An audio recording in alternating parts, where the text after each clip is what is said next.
wind. I wanted to get you a last update before Duke comes home tomorrow. Kind of show you some of the stuff we've been doing, what we've been working on. The main thing is just getting him out working on the skills that he has previous knowledge of. So when a dog is stressed, it's hard for them to learn new things, but they can go back onto some things that they do know, and it will be easier if they know those things really well. It will be even easier if they know it really well with each individual person. So there's a little bit of this progression. If we want to like have him have this firm understanding of what heel looks like with you, what doing a downstay or a place command or leaving something alone when we ask him to do so, what that looks like with each person that's going to be working with him in the family. If he doesn't, then he's going to kind of decide like when I can do the things and when I don't necessarily want to. And so that's going to get really tricky, because if we have that mindset outside of the stress, we're definitely going to see that exhibited in the stressful situation. So right now he's practicing a downstay. We've had people go on this walking path. We had a couple people out here with a soccer ball earlier. So just working on impulse control. So he's not comfortable doing this downstay away from me. He wants to be right next to me. So this is a little bit stressful, and it's important that when we see stress, we want to look at where it's coming from. So is it coming from the environment? Is it coming from, you know, it could be a number of things. And so right here, I'm not too worried about him processing the stress, because I want to teach him that when you're feeling stressed, it doesn't matter. Keep doing the obedience. So that is going to be really vital for him, because when he's stressed and he's left to like choose, you know, I'm going to be good here, but I'm going to be bad here, then we're seeing what we see with him. We're seeing the aggression, we're seeing the unpredictable behaviors that are hard to make sense of. And so this kind of stuff can help him in the long term be able to process stress in a healthier way, which we want ultimately, you know, without the medication. So, yeah, so I like to get him out once a day and do this. This is just can be in the neighborhood, or I get in the car and I take him somewhere.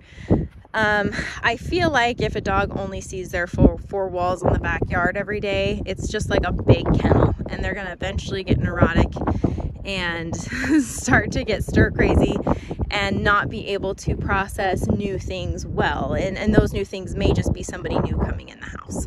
And so if we can get him out and work on various things, we can really help promote good stuff in the house. I'm going to text you a list of notes that we'll probably go over tomorrow. Just text it over to you now. You guys can look at it together as a family. And I'll just kind of hit all of the bullet points in more depth tomorrow as we work. But I kind of want to show you this downstay is hard, especially when I promote a lot of excitement.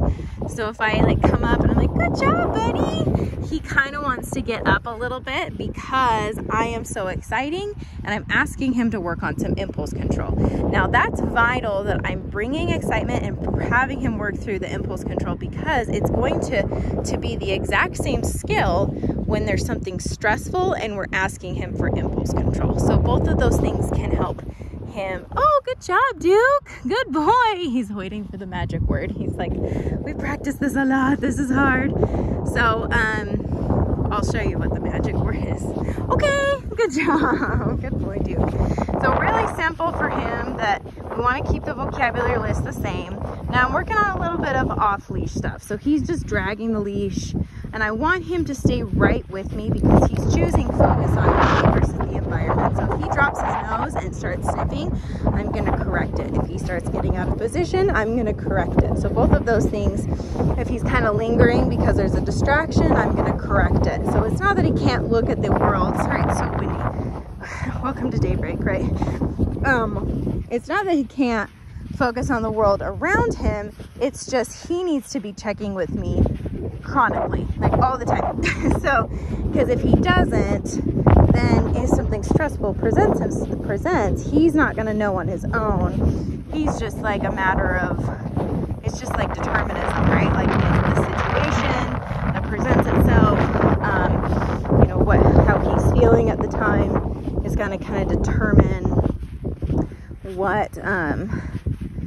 what reaction he's going to have. And so when I put myself in the middle of that, between the stimulating environment and what he may or may not do, I can control outcomes a lot better. Good job, Duke. So instead of using my leash, I have the e-collar if I need it.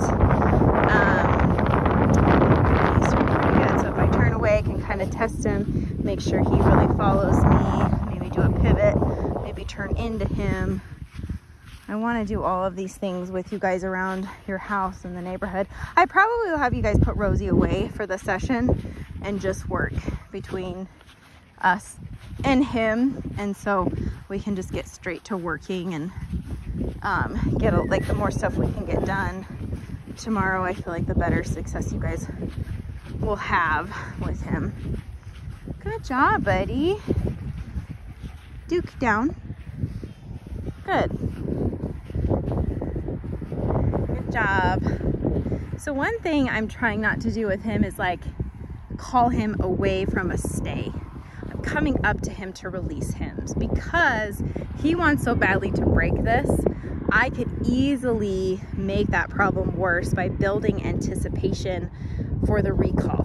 So what I mean by that is every single time you put a dog in a down or a place or a sit stay and you walk away from them, and 100% of the time you call them out of the command, you are building excitement for that recall. Now recall, we always want to be happy and exciting. The dog's coming back to you. That's a positive and that's a good thing. But if you're doing it always out of a stay command, you could hinder his ability to process staying and having impulse control, because he's only doing it for 2 seconds and then it's really exciting and he doesn't like process any kind of structure, and he's anticipating you calling him, and so he's always on the edge of breaking the command versus me coming up to him and teaching him to wait. You see, sometimes there's more anticipation when I come up because he knows he's going to get released. So I can kind of work off of that too. Maybe me not releasing him when I come up. There's a dog over there. It's hard to see. Good job, dude. Okay. Okay. Good boy. Anyway, he's doing good. Proud of his progress. It's hot, so we're going to go home and get a big old drink of water. But anyway, we'll see you guys tomorrow morning at 10. And let me know if you have any questions between now and then. If not, we'll spend some time tomorrow.